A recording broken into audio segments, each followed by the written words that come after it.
Hari-hari berlalu seperti mimpi bagi Rahma. Sejak malam pertemuan itu, hidupnya terasa indah.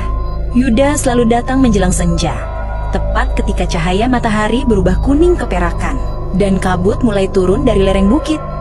Di saat itu, suara langkah lembut terdengar dari balik pepohonan, tanda bahwa pria itu datang. Yuda selalu membawa ketenangan. Tatapan matanya teduh, tutur katanya halus. Ia membantu Rahma menanam, menyiram, bahkan memperbaiki gubuk kecil di kebun. Rahma merasa seperti menemukan seseorang yang selama ini ia cari. Sosok yang melindungi dan memahami tanpa perlu banyak bicara. Namun, ada yang ganjil. Setiap kali Rahma menanyakan di mana rumah Yuda sebenarnya, ia hanya tersenyum. "Aku tinggal di balik bukit itu, di tempat yang tak mudah kau jangkau," jawabnya lembut. Dan setiap kali Rahma mencoba menemaninya pulang, kabut selalu datang menutupi jalan. Saat kabut hilang, Yuda pun lenyap tanpa jejak. Suatu malam, Rahma bermimpi aneh. Ia berada di taman luas yang diterangi cahaya perak. Di sana, bunga-bunga bermekaran di bawah sinar bulan yang terlalu besar untuk jadi nyata. Yuda berdiri di tengah taman itu, menatapnya. "Rahma, bila suatu hari kau tahu siapa aku, jangan benci. Aku tak pernah ingin menipumu. Aku hanya ingin bersamamu," katanya pelan. Ketika Rahma hendak menyentuhnya, tubuh Yuda berubah menjadi kabut putih yang hangat, lalu lenyap. Rahma terbangun dengan dada sesak. Ia menatap jendela. Di luar, hutan tampak memantulkan cahaya samar, seolah memanggilnya. Ia tak tahu mengapa, tapi hatinya ingin pergi. Ibunya mulai menyadari sesuatu yang tak wajar. Anaknya kini sering termenung, berbicara sendiri, dan setiap kali pulang dari kebun, pakaiannya berbau harum bunga liar, wangi yang tak dikenal di desa mereka. Hatinya semakin cemas. Ia memutuskan untuk berbicara dengan tetua desa yang sekaligus kepala adat yang mampu berkomunikasi dengan bangsa jin. "Mbah, aku takut anakku dijangkiti sesuatu. Ia sering bicara sendiri di kamar, tertawa sendiri bahkan di kebun. Matanya kadang kosong," kata ibunya dengan suara gemetar. Tetua desa itu menatapnya lama. "Mbah Suminah, hutan di tepi kebunmu itu sejak dulu memang bukan tempat biasa. Di sana ada penunggu bangsa dari alam lain. Kadang mereka menampakkan diri seperti manusia, bahkan menebar kasih pada manusia yang hatinya sepi." Bu Suminah menutup mulutnya dengan tangan. "Jangan-jangan, Rahma," mbah itu mengangguk pelan. "Bisa jadi, tapi kita tak boleh sembarangan menuduh.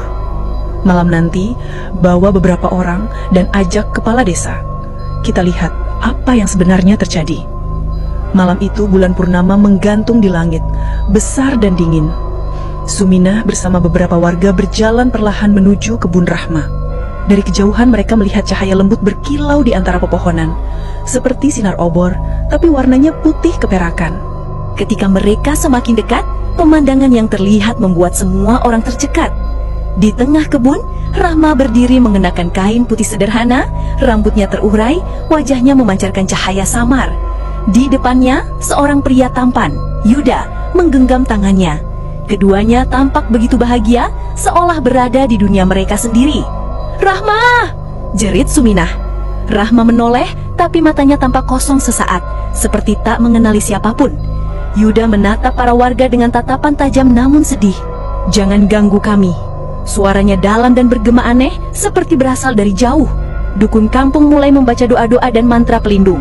Udara di sekeliling tiba-tiba berubah dingin. Angin berputar kencang, daun-daun berterbangan. Cahaya di sekitar Yuda berubah semakin terang, hingga wajahnya perlahan memudar. Dari tubuhnya muncul asap putih, dan sepasang mata bersinar biru menatap Rahma penuh kasih. "Rahma, maafkan aku," katanya lirih. "Aku bukan manusia. Aku dari bangsa yang menjaga hutan ini sejak berabad-abad. Aku hanya ingin melindungimu, tapi hatiku jatuh padamu. Cintaku salah tempat." Rahma menangis, menatapnya tanpa suara. "Yuda, jangan pergi. Aku tak peduli siapa kau. Aku hanya tahu hatiku telah memilihmu." Namun kabut semakin tebal. Suara angin berubah seperti bisikan ratusan suara. Tubuh Yuda perlahan menghilang, menyatu dengan cahaya rembulan. Rahma berlari mengejarnya, tapi Mbah Dukun dan beberapa warga menahannya. Ia berteriak histeris, "Yuda, no!" Ketika kabut menghilang, kebun itu kembali sunyi. Hanya tersisa Rahma yang pingsan di pangkuan ibunya. Sejak malam itu, Rahma tak lagi sama. Ia sering termenung di beranda rumah, menatap arah hutan dengan mata kosong. Kadang ia tersenyum sendiri, kadang tertawa dan menangis tanpa sebab. Banyak warga mengatakan sebagian jiwanya telah terbawa oleh Yuda ke alamnya. Bapak tua itu menyarankan agar Suminah sering membacakan doa dan air yasin di rumah, agar Rahma tak terus dibayangi. Namun, setiap kali senja datang, Suminah selalu mendengar bisikan halus dari arah kebun. "Rahma, aku menunggumu di antara kabut." Tahun-tahun berlalu, Rahma tak menikah. Ia tetap merawat ibunya sampai akhir hayat, namun tak pernah mau meninggalkan desa itu. Banyak warga yang percaya setiap malam Jumat Kliwon, bila melewati tepi hutan dekat kebun itu, akan terlihat sosok wanita duduk di bawah pohon besar, berbaju putih, menatap langit, dengan bayangan seorang pria berdiri di belakangnya. Kadang mereka terlihat tersenyum berdua, lalu lenyap menjadi kabut perak.